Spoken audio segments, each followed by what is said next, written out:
बोलेगा बोलो वृंदावन।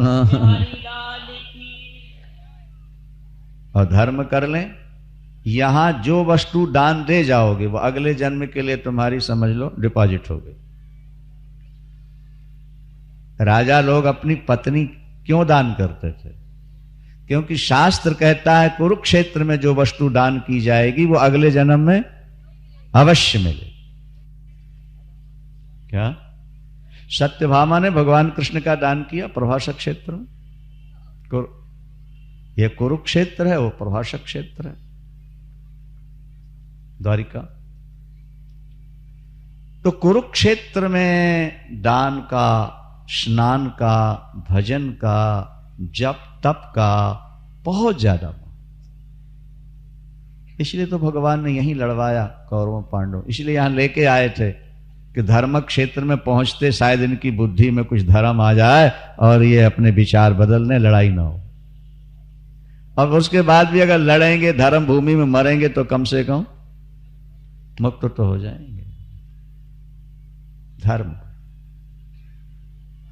चतुर्भुज देवता भी मेरे इस दिव्य रूप का दर्शन करना चाहते हैं, लेकिन नहीं। ना हम वेदैर न तपसा, 53वां श्लोक है। ना हम वेदैर न तपसा न दानेन न चेज्जय, ना मैं तप से, न वेदों से, न दान से, न पूजा से इस रूप को नहीं देखा। फिर किस साधन से यह रूप देखने को मिलता है?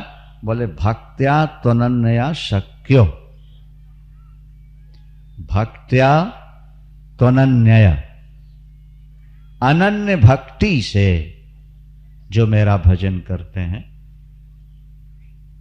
वे मेरे इस रूप को जानने के लिए, देखने के लिए और अंत में तत्व से समझकर उसमें प्रवेश करने के लिए समर्थ हो जाएगा। अनन्य भक्ति का अभिप्राय होता है केवल ईश्वर से ही प्यार करना। कुछ लोग इसका अर्थ लगा लेते हैं केवल एक रूप से ही प्यार करना, कृष्ण से, और राम से कर लिया तो बोले अनन्यता नष्ट हो गई। नहीं, ये हमारी व्याख्या नहीं, हमारे संप्रदाय की व्याख्या नहीं। हमारे संप्रदाय की व्याख्या यह है कि ईश्वर को छोड़ करके क्या किसी और से प्यार न करना, वो अनन्य भक्ति है। ईश्वर के अनेक रूप हैं, सभी मानो, उसमें कोई फर्क नहीं। संसार से ज्यादा आसक्ति न होनी। रामायण में भगवान राम ने कहा मोर दास कहाई नर आशा, और करे तो कहां रहे हो विश्वास। भगवान राम कहते हैं कि व्यक्ति तो कहलाता है मेरा दास और रखता है मनुष्यों से आस, तो कहां रहा विश्वास। कहलाए मेरा दास और रखे जगत से आश, तो कहां रहा विश्वास। मेरा दास बन गया तो फिर वो मुझसे ही जो चाहेगा चाहेगा, वो दूसरों से नहीं चाहेगा। मुझसे भी नहीं चाहता, पर अगर चाहेगा तो फिर मुझसे ही चाहेगा, दूसरे से नहीं चाहेगा। भक्त्या त्वनन्या शक्य, जो व्यक्ति अनन्य भक्ति, ईश्वर को छोड़कर किसी व्यक्ति से प्रीति नहीं करता, किसी वस्तु से प्रीति नहीं करता, किसी पद पदार्थ के प्रति आसक्त नहीं होता, ऐसा जो मेरा भक्त है वही मुझे पाने का, इस रूप के दर्शन का अधिकारी। इसलिए उपसंहार में भगवान ने फिर कहा मत कर्म कृत, क्या परमो मद भक्ता संग वर्जिता, मेरे लिए कर्म करो। मत कर्म कृत, मेरे लिए कर्म, मेरे परायण हो जाओ, मेरे भक्त बनो, और संग वर्जिता, आसक्ति छोड़ दो।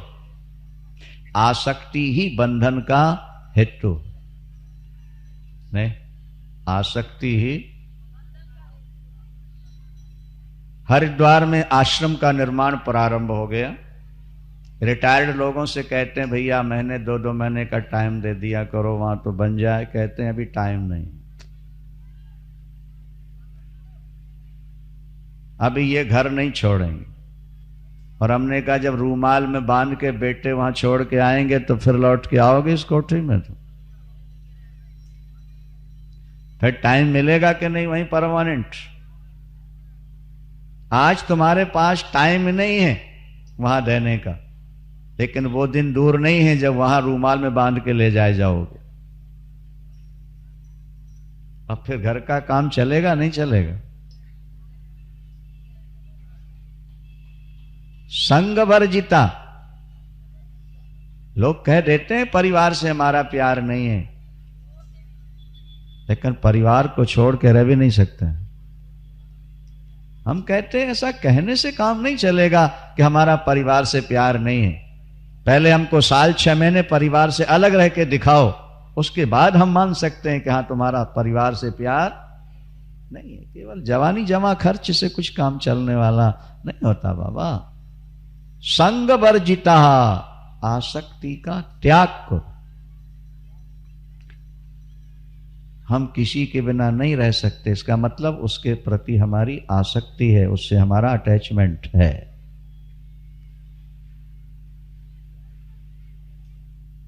दिल्ली हाई कोर्ट के जज स्वामी जी के पास पहुंचे। वो जज स्वामी जो आजकल हैं, हमें दीक्षा दे दीजिए, अब वैराग्य हो गया। स्वामी जी ने कहा अभी नहीं देंगे। क्यों? बोले पहले 6 महीने वृंदावन में लगातार रह के दिखाओ, फिर हमारे पास आ।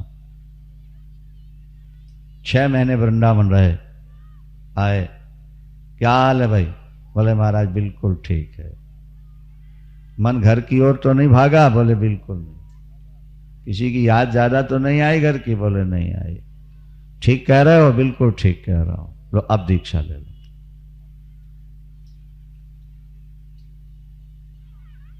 कुरुक्षेत्र में गीता की कथा चल रही है और बोले महाराज हम तो अपने फ्लैट में रहेंगे जाकर दिल्ली में। बताओ,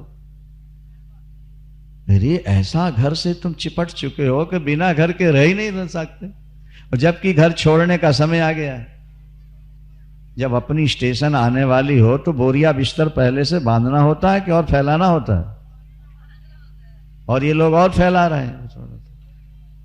चाहे लाखों वर्ष जीना है इनको। मत कर्म कृत, मेरे लिए कर्म करो। मत परमः, मेरे परायण हो जाओ। मद भक्ता, मुझसे ही प्यार करो। संग वर्जिता, अकेले रहने की बनाओ। एकाकी। निर्वैरा सर्वभूतेषु, निर्वैरा सर्वभूतेषु। प्राणी मात्र के प्रति निर्वैर हो जाओ। जब कोई व्यक्ति संन्यास लेने लगता है तो वो हवन करता है, उसमें एक मंत्र बोलता है कि ए संसार के जीवो, मेरी ओर से तुम निर्भय हो जाओ। आज के बाद ये शरीर किसी व्यक्ति को भय नहीं दिखाएगा, दुख नहीं देगा, दंड नहीं देगा। अब ये अपने आप को दंड देने के लिए दंड हाथ में लेकर के रखेगा, दूसरों को दंड देने के लिए दंड नहीं लेता, अपने आप को दंड। प्राणी मात्र के लिए संदेश है कि अब वो मुझसे निर्भय हो जाएं, क्योंकि अब मैं किसी को दुख नहीं। निर्वैरः सर्वभूतेषु, प्राणी मात्र के प्रति निर्वैर हो जाओ। ना किसी के साथ राग हो और ना किसी के साथ द्वेष। राग से रा निकाल दो तो आग रह जाता है, और द्वेष में द्विष शब्द है, द्विष। द्विष में दा निकाल दो तो विष रह जाता है। ध्यान से सुने आप लोग, बुद्धि लगाएं। राग, इससे रा निकाल दिया तो क्या बचा? आग। और द्विष शब्द है जिससे द्वेष बनता है। द्विष, दा में वाह है, द्विष, उससे दा निकाल दिया तो विष बचता है। किसी से राग करोगे तो अंदर आग जलेगी, और किसी से द्वेष करोगे तो जीवन में विष फैल जाएगा, जीवन जहरीला हो जाएगा। यदि जीवन को जलाना है तो राग करो, और जहरीला बनाना है तो द्वेष करो, और दोनों से अलग रहना है तो कबीरा खड़ा बाजार में सबकी मांगत खैर, ना काहू सो दोस्ती और ना काहू सो वैर। निर्वैरा सर्वभूतेषु, प्राणी मात्र के प्रति निर्वैर हो जाए। यह सा मामेति पांडव हो, ऐसा जो बन जाता है वो मुझे प्राप्त कर लेता। ऐसा जो बन गया वो मुझे प्राप्त कर लेता है। अर्जुन ने फिर प्रश्न कर दिया। हाँ, अर्जुन ने प्रश्न कर दिया। आगे आप श्रवण करेंगे, भजन सुनो। हाँ, बलदेव जी सुनाए पहले वही पेटेंट। अच्छा, बोलो श्री बांके बिहारी लाल की।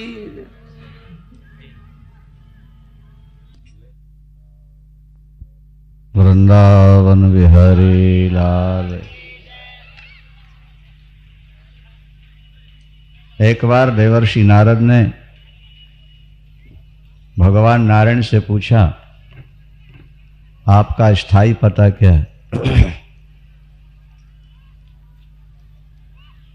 आवश्यकता पड़ने पर हम पहुंचे और आपका दर्शन हो जाए, वो स्थान बता दीजिए। भगवान ने कहा, तुम ही बताओ देवर्षि जी, मैं कहाँ रहता हूं? बोले, आप क्षीर सागर में रहते हैं, वैकुंठ में रहते हैं, योगियों के हृदय में रहते हैं, आपके अनेक स्थान हैं, कृपया वो स्थान बताइए जहां जाने पर आपका दर्शन हो ही जाया करे।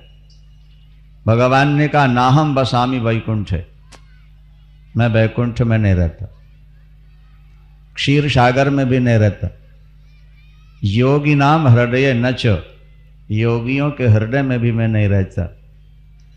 फिर कहाँ रहते हो प्रभु? बोले, मद भक्ता यत्र गायंती तत्र तिष्ठामि नारदो, जहां मेरे भक्त भाव विभोर होकर संकीर्तन करते हैं, कथा सुनते नाचते हैं, वहीं कहीं कोने में बैठा हुआ मैं तुम्हें मिल जाऊंगा, सीधे चले आया करो।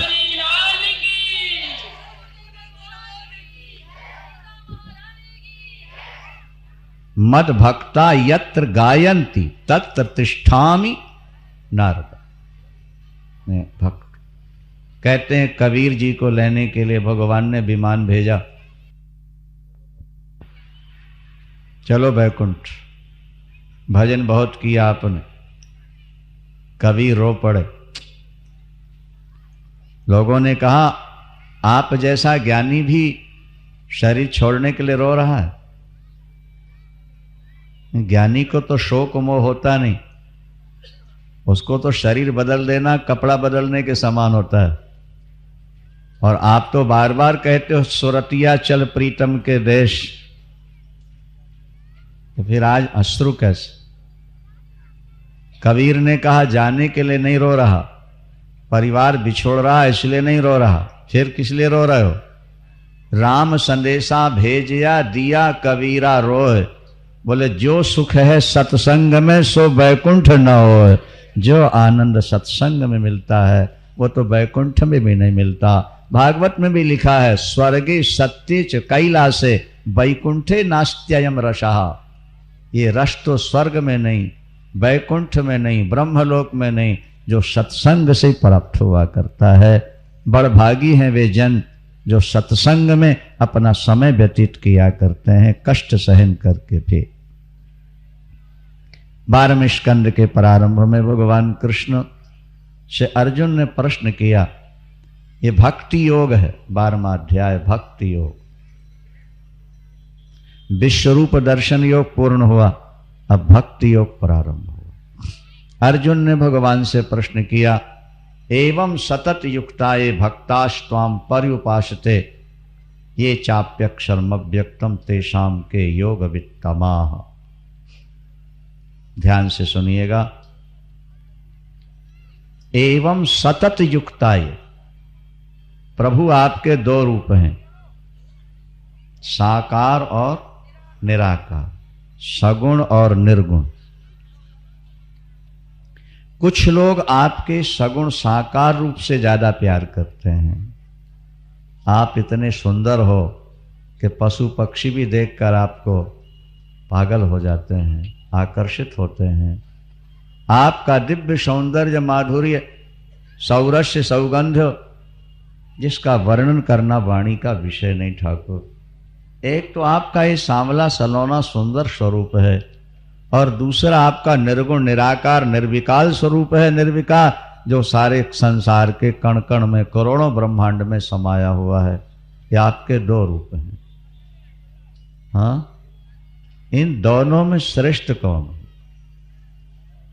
कुछ लोग आपके साकार की उपासना करते हैं, कुछ लोग आपके निराकार रूप की उपासना करते हैं।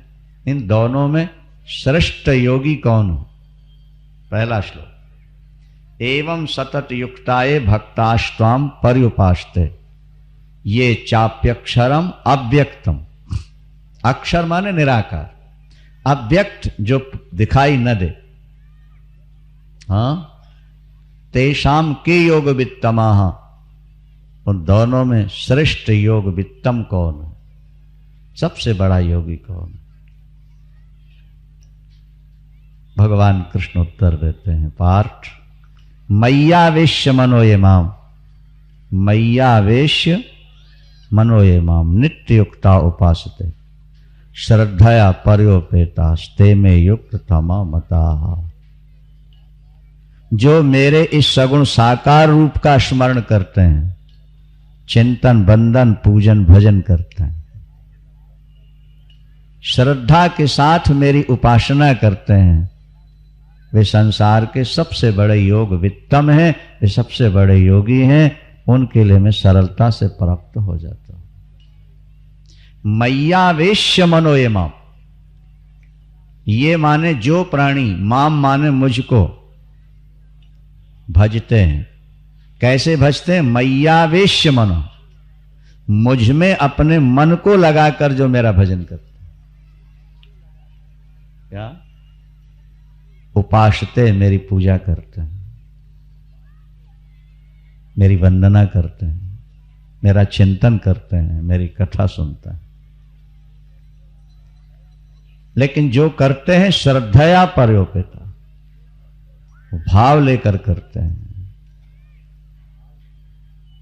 पुत्र वत्सला मां अपने बेटे को जब नहलाती है, उसकी मालिश करती है, उसको स्नान कराती है, पोंछती है, कपड़े पहनाती है, उसको परम सुख का अनुभव होता है। उसके हृदय में गुदगुदी होती रहती है, क्या मेरा बेटा है। उसकी मालिश करने लगती है, जब उबटन लगाती है, एक एक अंग की मैल निकालती है, धीरे धीरे धीरे धीरे। जल बहुत गर्म ना हो, बहुत ठंडा ना हो, उसका भी ध्यान रखती है। अब मुलायम तौलिए से प्रोक्षण करती है, सुंदर से सुंदर वस्त्र बनाकर पहनाती है, बालों में कंघी, आंखों में काजल, शरीर में पाउडर, सब कुछ करती है। और जब वो करती है तो उसे समय का भान भी नहीं रहता। उसे ऐसा नहीं लगता कि जल्दी करूं छुट्टी पाऊं। ऐसा करने में उसको आनंद का अनुभव होता है, रस का अनुभव होता है। कहते हैं मां जब गर्भवती होती है, 9 महीने तक गर्भ धारण करती है, और जब प्रसव की भयानक पीड़ा होती है, व्याकुल हो जाती है। लेकिन जब पुत्र को गोद में लेकर के लिटाती है, उसका मुखड़ा निहारती है, उसे दुग्ध पान कराती है, तो प्रसव की सारी पीड़ा भूल जाती। अपने आप में कृतकृत्यता का अनुभव करती है।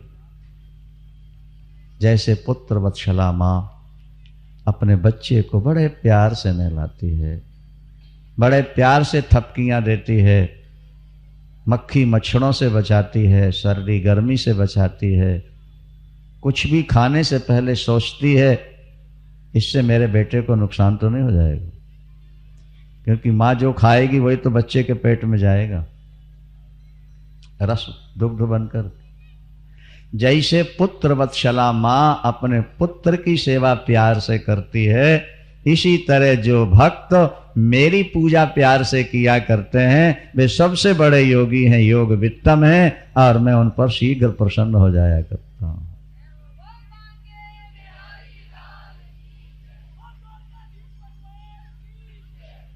भक्ति भक्ति जिससे प्यार हो जाता है, हृदय उसके प्रति समर्पित हो जाता है, और जब हृदय का समर्पण हो गया तो उसका जीवन धन्य धन्य हो जाता है। ज्ञानी लोग कहते हैं ये मूर्ति पूजा करने वाले खिलौनों में खेलते रहते हैं। वो कहते हैं खिलौनों में खेलना छोड़ के ध्यान लगाओ।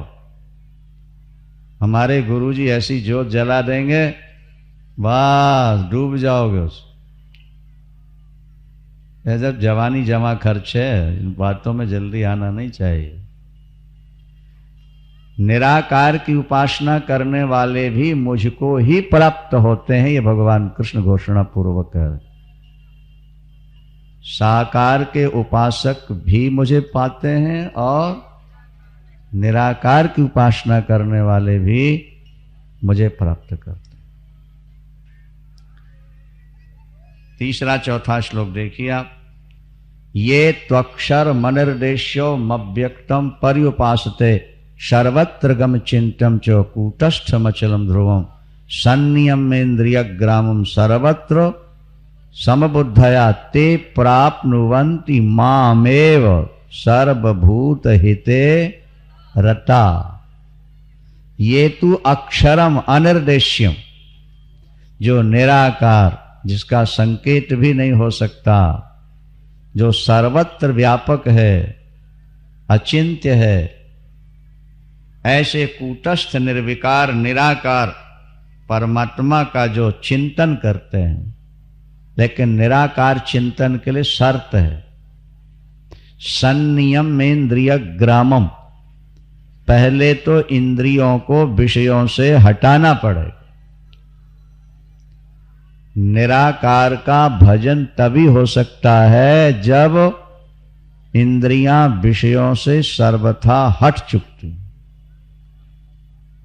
संनियम्य इंद्रिय ग्रामम, ग्राम माने समूह, इंद्रिय समूह को जब संयम अपने बस में कर लो, और सर्वत्र समबुद्धया, और हर जगह जब तुम्हारी बुद्धि समान हो जाए, विषमता नहीं रहनी चाहिए, मेरा तेरा अपना पराया शत्रु मित्र, सर्वत्र समबुद्धया, सब जगह उस निराकार को देखना पड़ेगा।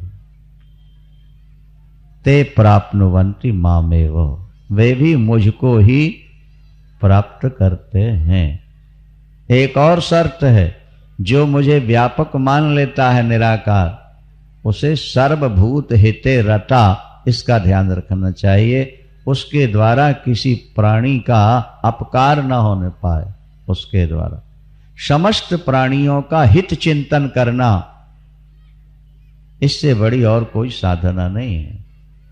निर्गुण निराकार ब्रह्म के उपासक भी मुझे ही प्राप्त करते हैं, तो फिर आपने साकार को श्रेष्ठ कैसे कह दिया? रामायण में तुलसीदास जी ने बड़ी अच्छी चौपाई लिखी। तालाब में जल भरा है और बीज रूप में कमल नीचे पड़ा हुआ है।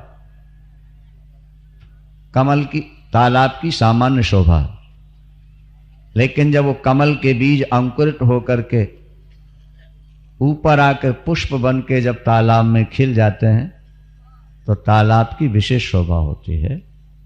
भगवान राम ने जब खिले हुए पुष्पों से तालाब को देखा तो लक्ष्मण से क्या बोले? बोले सुनो लखन, बोले फूले कमल सोह सर कैसा,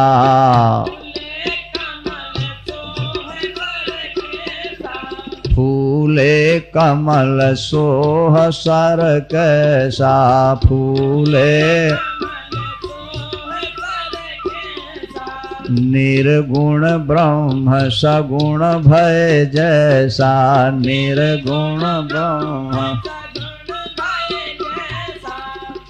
लक्ष्मण जब पुष्प नहीं खिले थे तो तालाब की सामान्य शोभा थी, और जब पुष्प खिल गए तो तालाब की शोभा अधिक बढ़ गई।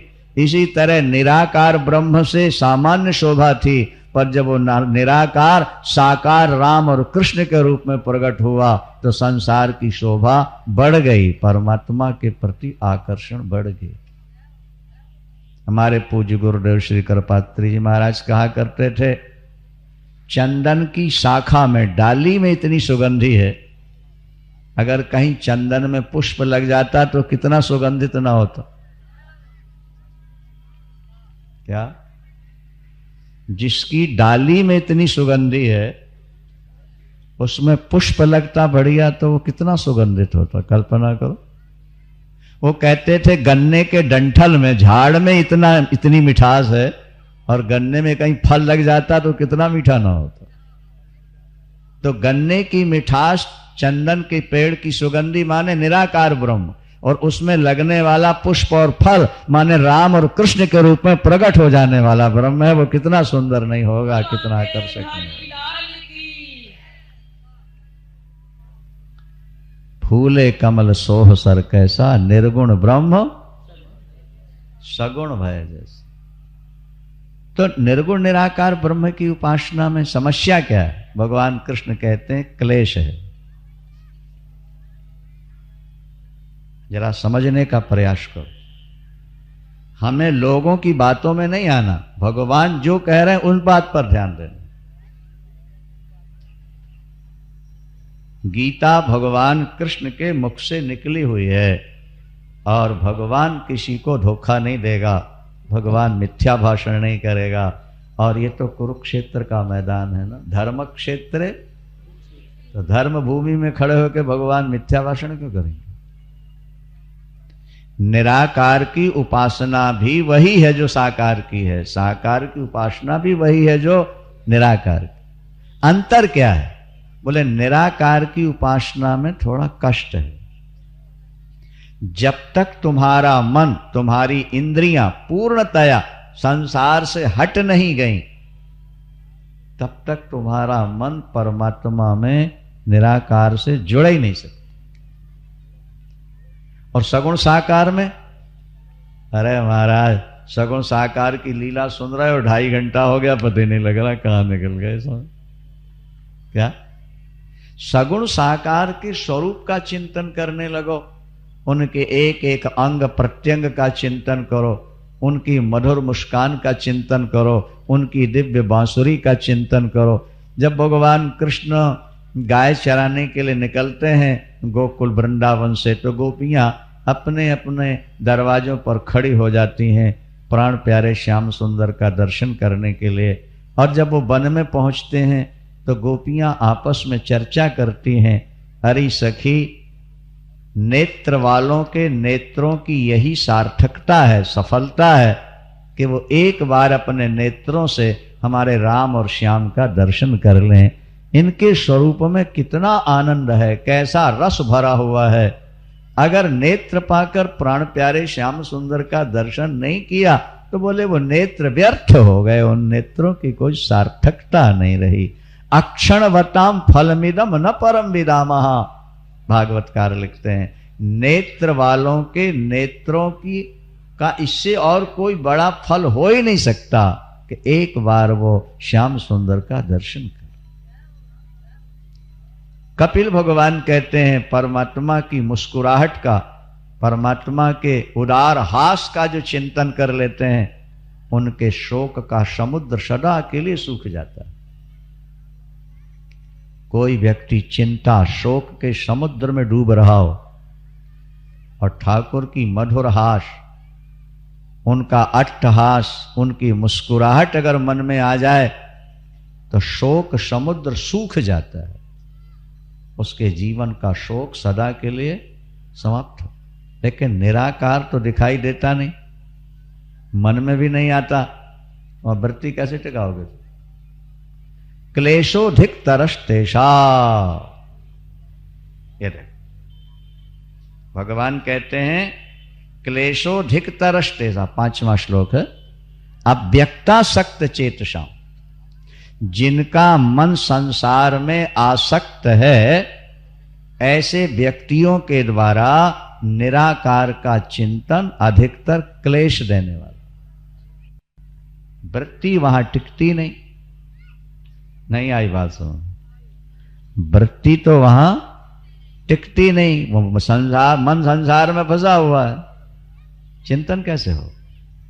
जो संसार से सर्वथा हट चुके हैं उनके लिए निर्गुण निराकार का भजन है, और जो संसार में ना तो फंसे हुए हैं और ना पूरे निकले हुए हैं, उनके लिए भगवान के सगुण साकार का ही भजन पूजन श्रेष्ठ है। ये भागवत के 11वें स्कंद में भगवान कृष्ण ने स्वयं, न निर्विणो नाति शक्तो भक्ति योगो से सिद्धिदा, जो ना तो एकदम फंसे हुए हैं और न ही एकदम निवृत्त हुए, बीच के जो लोग हैं, तो यहां जो बैठे हैं वो सब बीच ही वाले तो है ना।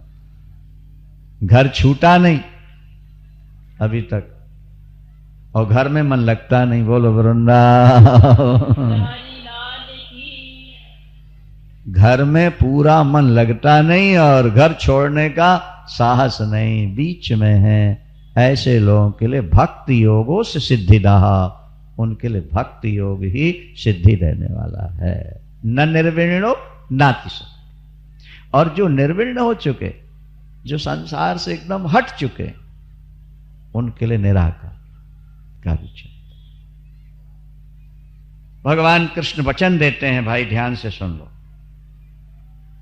जो प्राणी अपने कर्मों का फल मुझे दे देते हैं, जो मेरे लिए कर्म करते हैं, मेरी शरण में आ जाते हैं, ये तो सर्वाणि कर्माणि मयि सन्न्यस्य मत्परा अनन्ये नैव योगेनो माम ध्यायन्तो उपासत, जो अनन्य रूप से मेरा ध्यान करते हैं, मेरी उपासना करते हैं, जो मेरी ही पूजा में, मेरे पाठ में, मेरी सेवा में ही लगे रहते हैं,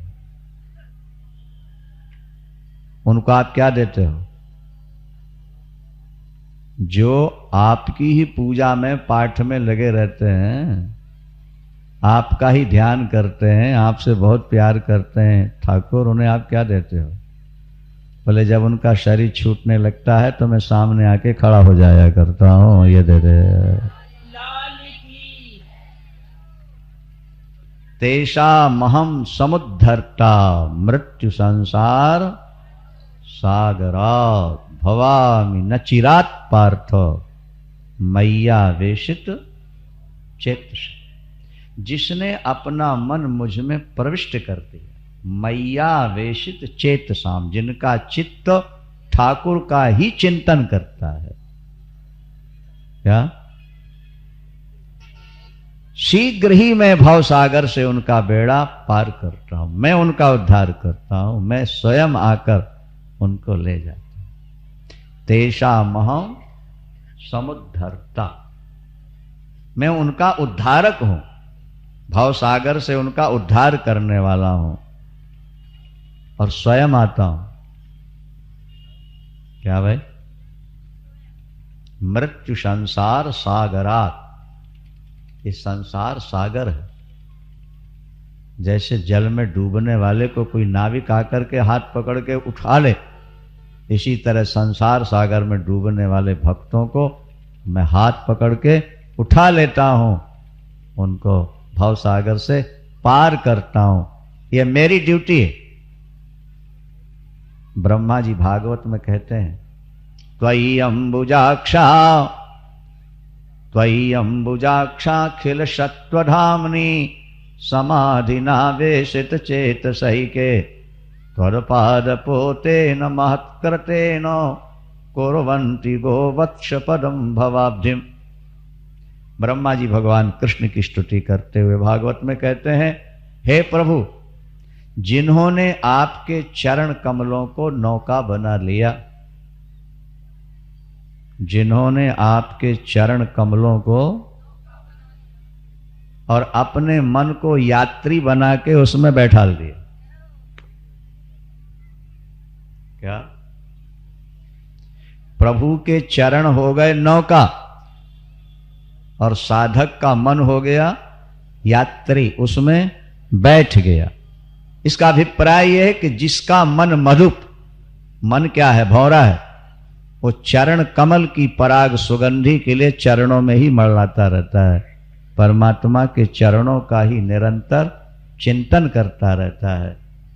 त्वयि अम्बुजाक्षाखिल सत्वधामनि समाधिना वेशित चेतसैके, भाव योग में निरंतर आपके चिंतन में डूब जाता है।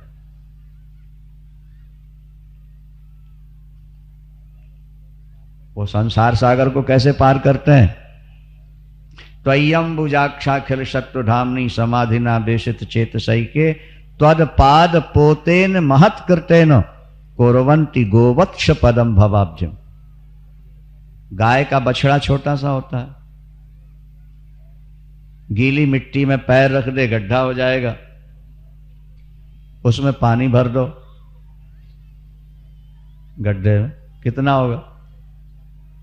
और आपको पार करना हो तो स्टीमर की जरूरत पड़ेगी, नौका की जरूरत पड़ेगी। गाय के बछड़े के खुर में जमीन में जितनी जगह गड्ढा हुआ उसमें भरा पानी आपको पार करना हो, क्या कठिनाई है? आप भगवान ब्रह्मा जी कहते हैं भगवान कृष्ण के प्रति कि जो आपका निरंतर चिंतन करते हैं वो संसार सागर को ऐसे पार करते हैं जैसे गाय के बछड़े के पैर से बने गड्ढे के पानी को पार करने में कोई कठिनाई नहीं हुआ करती है। कुर्वन्ति कुर्वन्ति गोवत्स पदम भवाब्धिम, भाव सागर से पार कर। गीता भगवान के मुख से निकला हुआ अमृत है,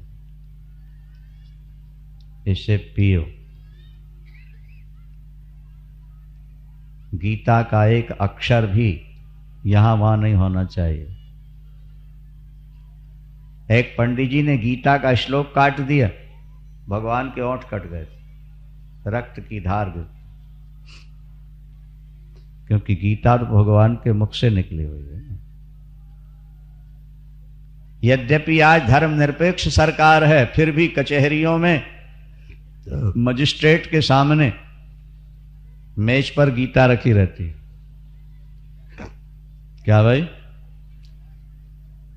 किसी गवाह की जब गवाही ली जाती है तो पहले उसको गीता पर हाथ रखाया जाता है कि हम गीता की सौगंध खाकर सत्य बोलेंगे। वहां भी गीता की जरूरत है, क्योंकि गीता प्रामाणिक अकाट्य ग्रंथ है, भगवान के मुख से निकला हुआ अमृत है। और एक बात हम और कहते हैं, मंदिरों में आप लोग प्रसाद की थाली ले जाके रखते हो, तुलसी डाल के घंटी हिलाए, और फिर ये भाव बन गया कि भगवान ने इसमें से कुछ पा लिया, अब जो बचा वो अमृत हो गया। भगवान का मुख लग गया, हाथ लग गया, तो ये बड़े प्यार से पाते हो। जो भगवान के हाथ से मुख से छू जाए वो अमृत है, प्रसाद, ठीक है ना। लेकिन गीता तो भगवान के हृदय से प्रस्फुटित होकर के ओठों से लग कर के बाहर आई है, इसीलिए तो महाप्रसाद है। गीता ज्ञान अगर तुम ग्रहण कर लोगे तो बिना प्रयास भवसागर से पार हो जा। इसलिए भगवान वचन देते हैं, जो व्यक्ति मेरी उपासना करते हैं, मेरे परायण और अनन्य रूप से मेरा चिंतन करते हैं, तेषामहं समुद्धर्ता, मैं भवसागर से उनका बेड़ा पार करता हूं। शेष कथा प्रातःकाल आके आप श्रवण करें। भक्ति का स्वरूप, भक्ति के साधन, भक्ति के लक्षण सुनने के लिए प्रातःकाल आइए। भगवान कृष्ण ने अर्जुन से कहा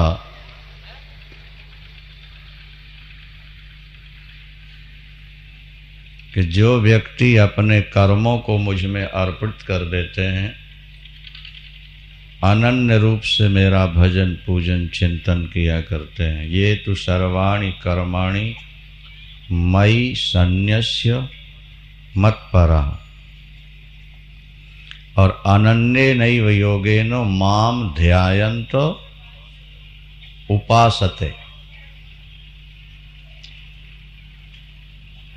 कर्म भगवान को समर्पित कर दिए,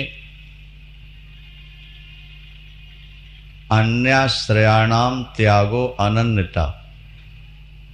अनन्य शब्द का अर्थ होता है परमात्मा को छोड़कर किसी अन्य का सहारा न लेना, किसी अन्य के आश्रित न होना।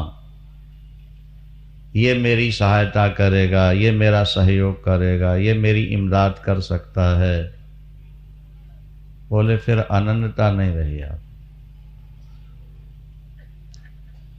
जैसे पतिव्रता नारी केवल पति के ही आश्रित होती है, वो पति से कभी कुछ नहीं मांगती, केवल सेवा ही करती रहती है, और कदाचित मांगना पड़ा तो पति से ही मांगती है, पड़ोसी से नहीं मांगा करती। क्या? इसी तरह हम परमात्मा का अनन्य भाव से भजन पूजन चिंतन करें, कभी कुछ मांगे ही नहीं, और जरूरत पड़ जाए तो फिर भगवान को छोड़कर और किसी देवी देवता की शरण में नहीं जाए,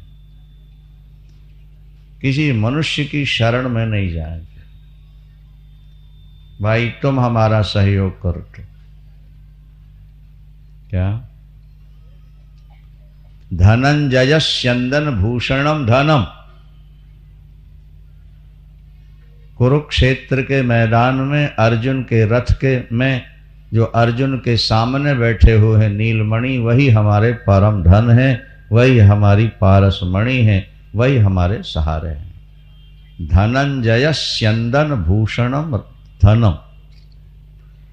धनंजय अर्जुन के रथ को जो सुशोभित कर रहे हैं वो हमारे धन, वो हमारे आश्रय हैं। हम उनके आश्रित हैं, वे हमारे आश्रय हैं, वो हमारे सहारा हैं। उपमन्यु के सामने भगवान शंकर इंद्र बन करके आए, और भगवान शंकर की थोड़ी निंदा भी कर दी, और ये कहा कि वो तो भोला शंकर समाधि में बैठा है, तुम्हारे भजन पूजन का उसको कुछ पता ही नहीं। तुम मुझसे मांग लो, मैं इंद्र पद तुम्हें दे सकता हूं, मैं स्वर्ग का दिव्य सुख दिला सकता हूं, संसार का जो वैभव चाहिए मैं तुम्हें दे सकता हूं। उपमन्यु ने कहा, देवराज तुम आए हो हमारे पास, स्वागत है तुम्हारा,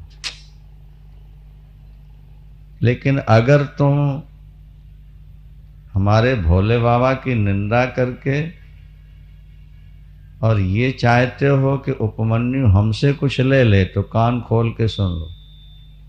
यदि भोला शंकर सामने आके कह दे, उपमन्यु तुझको मैं नाली का कीड़ा बनाने जा रहा हूं, तो मुझे लगेगा कि मेरा शंकर मुझे कैलाश दे रहा है, और अगर तुम मुझे स्वर्ग देना चाहोगे तो मैं सोचूंगा मुझे नरक जाना पड़ रहा है।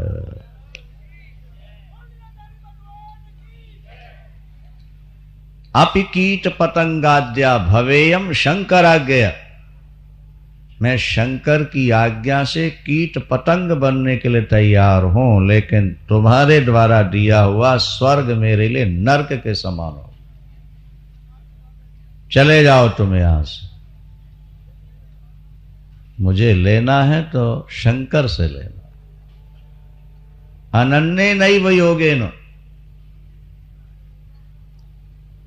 दूसरे का सहारा छोड़कर अपने इष्ट पर पूर्ण विश्वास रखकर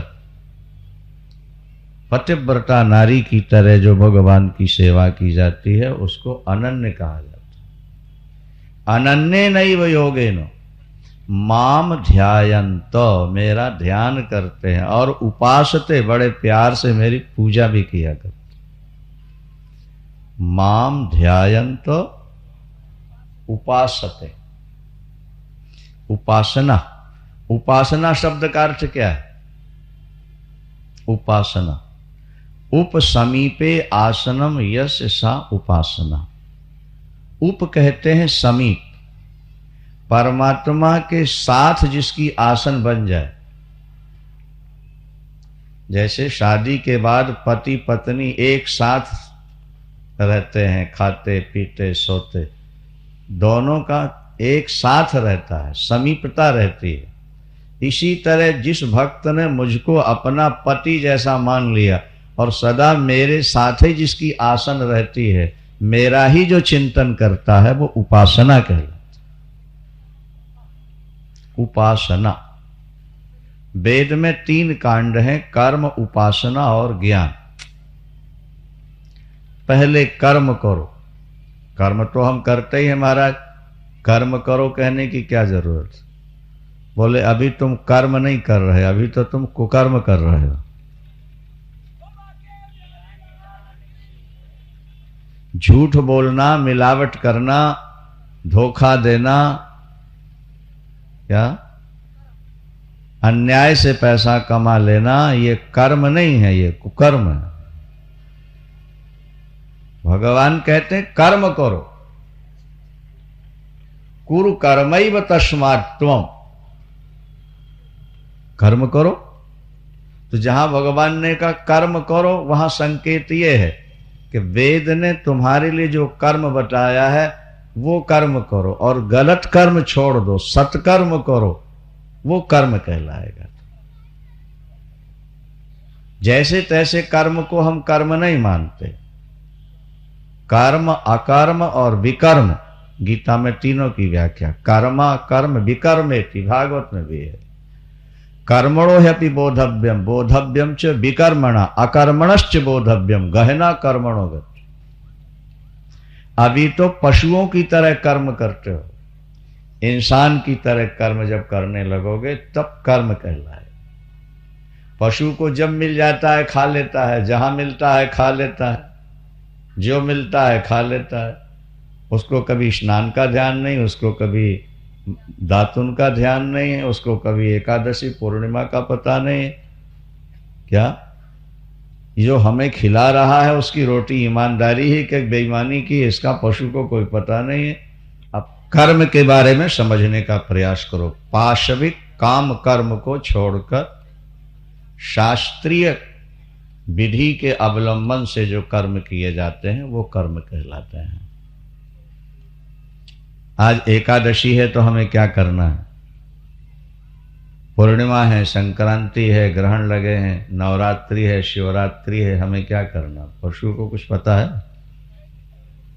और कुछ लोग पशु के रूप में जी रहे हैं, उनको भी पता नहीं रहता। क्या? जब तक शास्त्र की विधि का अवलंबन नहीं लेंगे, कर्म करना है लेकिन शास्त्र की विधि के साथ करना। गीता के 16वें अध्याय का अंतिम श्लोक भगवान कहेंगे, तस्मात् शास्त्रम प्रमाणम ते। तुझे जो करना है उसमें शास्त्र की अनुमति जरूरी होनी। मन चाह 3 दिन स्त्री को अपवित्र अवस्था है, उसको किसी का स्पर्श नहीं करना चाहिए, वो कहती हम नहीं मानेंगे, तो विधि का त्याग कर दिया उसने, नहीं किया। क्या समझा? बिना दातुन किए, बिना स्नान किए भोजन नहीं करना चाहिए, हम नहीं मानेंगे, हम उठते ही बैठ ही लेंगे, खाना खाएंगे। शास्त्र की विधि का त्याग हो गया? नहीं हुआ तुम्हारे द्वारा। क्या? स्नान करके सूर्यार्घ देना अनिवार्य है, हम नहीं देंगे, विधि का त्याग किया। तो जो बिना स्नान किए भोजन करता है वो मैला खाता है। ये शास्त्र के वचन है। हाँ, बीमार हो, मजबूरी है, ट्रेन में हो और नहीं किसी तरह बस चल रहा और भूख भयानक लगी है तो अपने जल का छींटा दो। क्या वहां तो शास्त्र आज्ञा दे रहा है, भाई ठीक है, पथि शूद्र वदाचरे, रास्ते में तुम शूद्र की तरह व्यवहार कर लो, कोई बात। जूता पहन के रोटी खा रहे हो, गलत है, विधि नहीं शास्त्र। खड़े खड़े खा रहे हो, ये विधि नहीं शास्त्र। लेकिन जो लद्दाख में सोल्जर खड़ा हुआ है वो जूता पहने खाएगा, उसको दोष नहीं है। वो शराब भी पी लेगा तो दोष नहीं है। वो बिना स्नान किए भोजन करेगा, उसको दोष क्यों नहीं है? कि वहां वैसी परिस्थिति अनुकूल नहीं। वो सजग प्रहरी है राष्ट्र का, वो देश की रक्षा के लिए खड़ा हुआ है, वो देश की रक्षा कर रहा है। इसलिए देश की रक्षा में अगर उसके कर्मों में कुछ वैगुण्य आता तो दोष नहीं लगेगा। लेकिन आप घर में हो, ठीक ठाक हो, स्वस्थ हो, सब कुछ बढ़िया है, और फिर भी आप विधि का त्याग करते हो तो आपका हृदय शुद्ध नहीं हो सकता। हर चीज को समझना पड़ेगा शास्त्र की दृष्टि से। अष्टु उसकी चर्चा पहले प्रकरणों में हो चुकी है। जो प्रस्तुत प्रसंग आपके सामने है, ये 12वां अध्याय भक्ति योग है। आप समझने का प्रयास करो इसे। भगवान कहते हैं ये तो सर्वाणी कर्माणि मयि सन्न्यस्य मत्परा, जो समस्त कर्म मुझ में अमर अर्पण कर देते हैं और मेरे परायण हो जाते हैं और अनन्य रूप से मेरा भजन करते हैं। अनन्य नैव योगेन, अनन्य योग के द्वारा मेरा ही ध्यान करते हैं और मेरी ही उपासना करते हैं। क्या अनेक बार सुनाया जा चुका है कि जो नारी अपने माता पिता भाई बंधु सबको छोड़कर, अपना नाम कुल और गोत्र छोड़कर पति की शरण में आ गई, पत्नी की रक्षा की जिम्मेदारी पति पर हो जाती है। यदि ऐसी पत्नी की रक्षा पति नहीं करता है तो अपने कर्तव्य से विमुख हो रहा है, क्योंकि पत्नी अनन्य है, पतिव्रता है और वो अपना सब कुछ छोड़कर आपके पास आई है। और उसके माता पिता ने जो दहेज दिया था उसने भी, वो भी पति को दे दिया है। अब ऐसी पत्नी की रक्षा करना ये पति का कर्तव्य बन जाता है। अगर नहीं करता तो कर्तव्य से गिर गया। जब तक पुत्र जवान न हो जाए, जब तक पुत्र पत्नी के सहारा न बन जाए, तब तक पत्नी की रक्षा करना ये पति का कर्तव्य। जब पुत्र जवान हो गए, अपने पैरों खड़े हो गए, अब पति का उत्तरदायित्व पूर्ण हो जाता। अब बेटे तुमको संभालें, अब हम भजन करते। जैसे शरण में आई पत्नी की रक्षा करना ये पति का कर्तव्य है, इसी तरह जो अनन्य रूप से मेरा चिंतन करते हैं, मेरी शरण आ जाते हैं, भवसागर से उनका बेड़ा का पार करना ये मेरा भी कर्तव्य है। भगवान कृष्ण तेषामहं समुद्धर्ता मृत्यु मृत्यु संसार सागराच। ये मृत्यु लोक है, ये संसार एक सागर है, वो जल का सागर है, ये समस्याओं का सागर है, जन्म और मृत्यु का सागर है। जैसे उसको पार किया जाता है किसी माध्यम से, इसी तरह इसे भी पार करना है।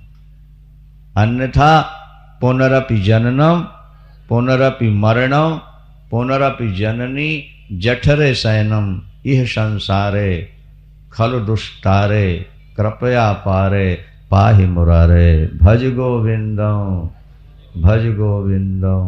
गोविंदम भजो मूढ़ मते। जो परमात्मा का भजन नहीं करता, शास्त्र और संत उसको मूर्ख कहते हैं। मूर्ख वो कितने बड़ा विद्वान क्यों ना हो, 10 विषय से PhD उसने कर रखी है, लेकिन भजन नहीं करता, मतलब मूर्ख है। किसी संत ने तो यहां तक लिख दिया कि चतुराई चूल्हे पर,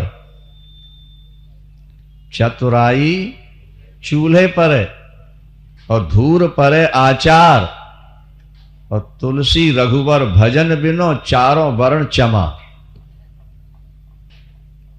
तुम कितने चतुर हो, तुम कितने व्यवहार कुशल हो, तुम कितना रुपया कमा लेते हो और तुम बड़े आचार विचार से रहते हो, लेकिन भगवान का भजन नहीं करते, बोले तुम चमार हो, चमार। क्या? राम जपत कोढ़ी भला, क्या? चुई चुई परे जो चाम, सुंदर तन के ही काम को जामुख नाही राम। वो कोढ़ी अच्छा है तुम्हारे सुंदर शरीर से, तुम्हारी चमड़ी वाइट है और क्रीम पाउडर लगा के तुम बड़े स्मार्ट दिखते हो, और चटक मटक नित छैलबन चकत चलत चहु और, नारायण यह सुध नहीं आज मरे की भोर। बोले तुम तो, तुम्हारी जिंदगी बेकार। जिसे जीवन का रहस्य समझ में आ गया बाबा, पुनरपि जननम पुनरपि मरणम, बार बार जन्मोगे, बार बार मरोगे, बार बार मां के गर्भ में शयन करोगे। क्या समझे? वृंदावन हरि लाल की। गर्भाशय में बच्चा उल्टा लटका होता है और ब्लड के सूक्ष्म कीटाणु, भागवत में लिखा क्रमि भी क्षत सर्वांगा, सूक्ष्म कीटाणुओं के द्वारा उसके शरीर में जैसे मच्छर काटते रहते हैं या सुई की नोक चुभाई जाए, पूरे शरीर में लाखों कीड़ों के द्वारा वो काटा जाता। पर ऊपर की ओर धड़ होता, आप तो अल्ट्रासाउंड में साफ देख लो,